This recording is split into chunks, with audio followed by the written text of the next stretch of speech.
চলেন দেখাই যে কানাডাতে হ্যাঙ্গারের দাম কত করে। মোটামুটি একটা মানে কোয়ালিটি তেমন যে অনেক বেশি ভালো তাও না, এবং কি মন্দ যে তাও না। ইউজ করার জন্য ওকে ঠিক আছে, আর সব সময় রেগুলার ইউজ করার জন্য ওকে পারফেক্ট। তো কত করে পড়ে, এটা হচ্ছে প্রতিটি মনে হচ্ছে যে একটু colour silver colour, white colour, black colour, এবং কি এই কাঠেরগুলো একটু দাম অন্যরকম, মানে তিনটার দামই $1 করে, মানে $4 বেশি। ট্যাক্স সহ বেশি আসবে একটু একটু হয়তো, বা হাই কোয়ালিটি কাঠের এই যেগুলো কাঠের এগুলো একটু দাম বেশি। আর এমনি যে নর্মাল প্লাস্টিকের এগুলোর দাম হচ্ছে মাত্র $2.50। এখানে আছে হচ্ছে 6টা, এই 6টার দাম বাংলাদেশের আসবে $200। 200 টাকা ট্যাক্স দিয়ে পড়তে গেলে প্রায় 200 একটু বেশি আসবে।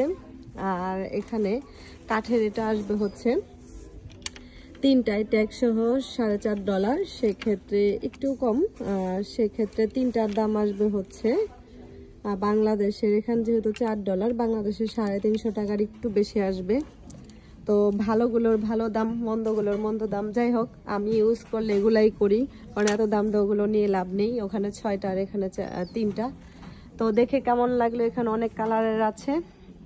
তো অন্য একটু ভিডিওতে কথা বলি, বাই।